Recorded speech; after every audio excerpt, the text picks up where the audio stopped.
What's up, squad? Chris with NoLimitSquad, your personal iso chain and fitness vlogging channel. Today we're going to do a follow-up on the isometric hypertrophy video. So let's get into this and follow up on what we talked about. Now, if you want to see what that video was about and the basics of isometric hypertrophy, here's a link right here. Go ahead and check that out. I'm not going to repeat that. What I am going to cover here is why should we do this? Why incorporate isometric hypertrophy into our routine? Do we absolutely need an iso chain to perform isometric hypertrophy? No.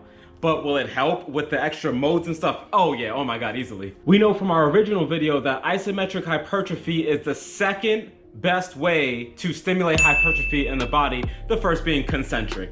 Picking things up, the initial phase of the movement, that cannot be beat as far as size. But remember in that video, isometric, concentric, isometric was right there making that number 2. Let's take advantage of it. All right, here's how we do it. The first thing we gotta do is we have to find our max. How do we do that? All the strength holds we've been doing the last 9 months, you know. So pick your exercise, perform that exercise with every single thing that you got, every ounce of strength that you have with good form for 6 seconds. Whatever that number is, once you press max, that is going to be the number that we're gonna work with. Step 2, take whatever that number is and multiply it by 0.6 or 0.85 or both, just so you have both the numbers. That is the area that we need to be focusing on, 60 to 85% of our max. That is going to be the hypertrophy range that we need. We need to do 3 sets and we're gonna do 20 to 45 seconds in that range. I recommend doing 3 sets of 20 seconds at 60% of your max. That is the very bottom of it, with the ultimate being 3 sets of 45 seconds at 85%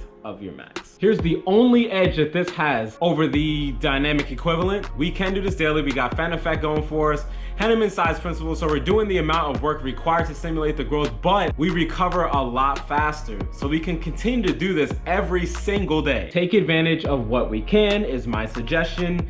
Our rest times in between, I recommend 1 minute. You don't want to take too long, because just like in the gym, when we're performing sets and reps with a hypertrophy as the goal for that specific muscle group, we don't want to wait too long in between sets. All right, we want to keep that tension up, not too short where we can't perform the reps properly and we can't do enough reps to be in that range, but at the same time, we don't want to let that tension go completely. All right, remember, time under tension, right? So we're gonna do the row, the seated row on the floor here, and I'm gonna take you through the whole process. I mean, from finding the max into doing a hypertrophy set, and this is going to burn like hell, but I do it for the squad. I have my chain link set up. If you're not familiar with chain linking yet, here's a link right here. Check that out. It's very important that you know what your chain links are. It allows you to flow through your workouts a lot faster than trying to figure it out each time. I'm gonna pull with everything I got for 6 seconds. Good form, right? I'm not leaning back, keeping the core tight.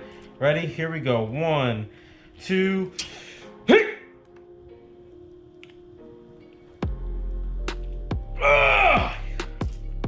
whew. So 360 is what I pulled here. All right, so what I got here is my calculator app, basic calculator app on your iPhone or whatever phone. So take 360, that's the number I made. For you, it'll be different, 360, and all I do is I just go like this, times it by 0.6. So it's 216. If I wanted the 85%, all right, 360 times 0.85.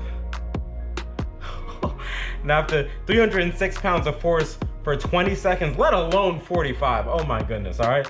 Yeah, there ain't no way you ain't getting bigger doing that. Y'all feel me? Do you start to see it when you put things into perspective?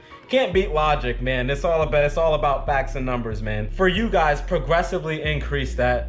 So I'm gonna go 30 and I'm gonna go 40. And I already regret my decision, but I promised and I will just try. So here's what I'm gonna do. Set the timer. I'm going to hit up because I'm already in time mode. And I want 216. That's the number that we have found is in hypertrophy range. Click, click, click. I don't know if you can see that or if it's just a blue screen because cameras. All right, there it is, 216, blink, blink, set T. I'm ready to go, I'm ready to die, and I'm going to set my timer here. As soon as it goes to red, I know y'all can't see it.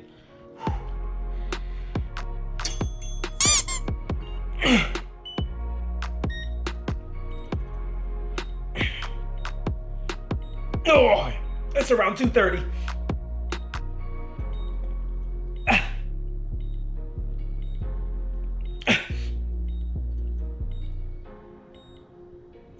Oh, I just missed that beep part. Oh my God. But my max on that was 251.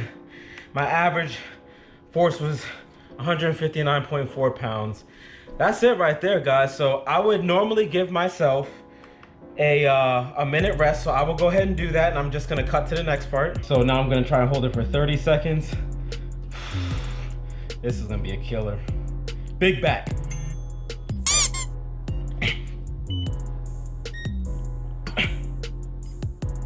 Shit, I missed.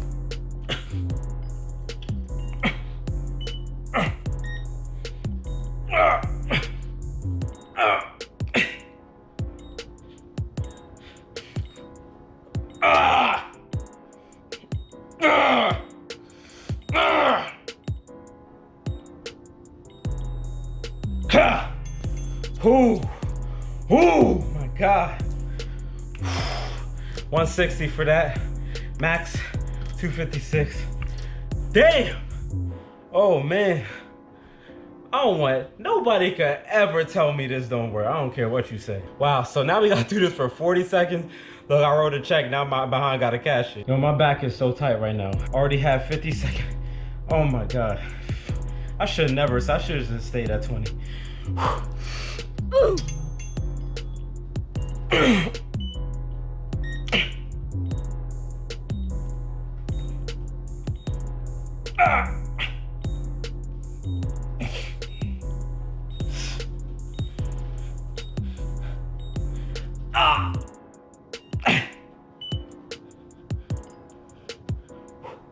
It's dying, it's dying.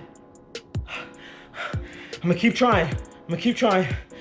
10 more seconds.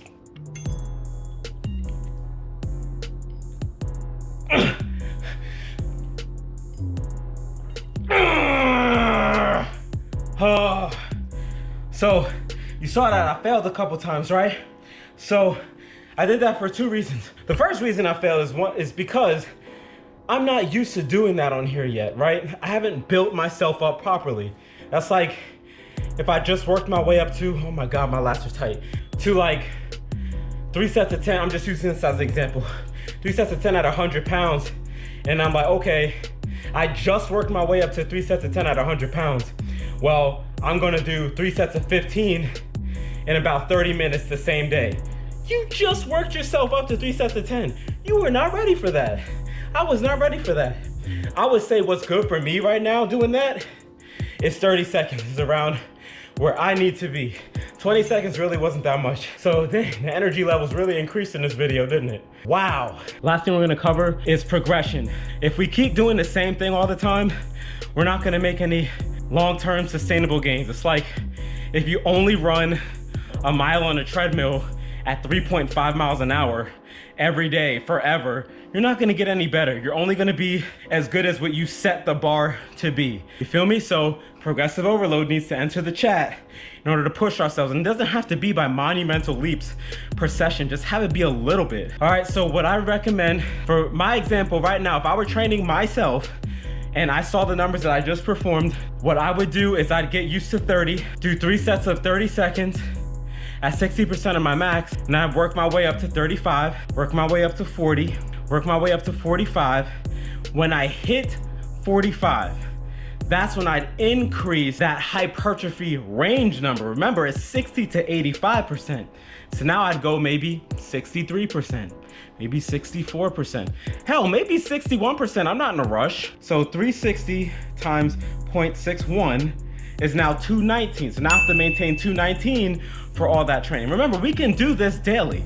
Fan effect, no DOMs, just go into it, just get freaking results. Does that make sense? Now I have a video on basic progressive overload and how to improve on the iso chain. Here's a link right there. Highly recommend checking that out. It's just basic progressive overload principles. So there's many different ways to improve so that we don't plateau on the iso chain, and they are all exactly the same as in the weight room, except for a couple iso chain specifics. Am I making sense here? Hopefully this helped. Hopefully you found mad value in this video. Thanks for watching, guys. There's gonna be a couple videos that YouTube recommends that you watch on the No Limit Squad channel. Go ahead and check that out. And I will see you in the next one. Peace.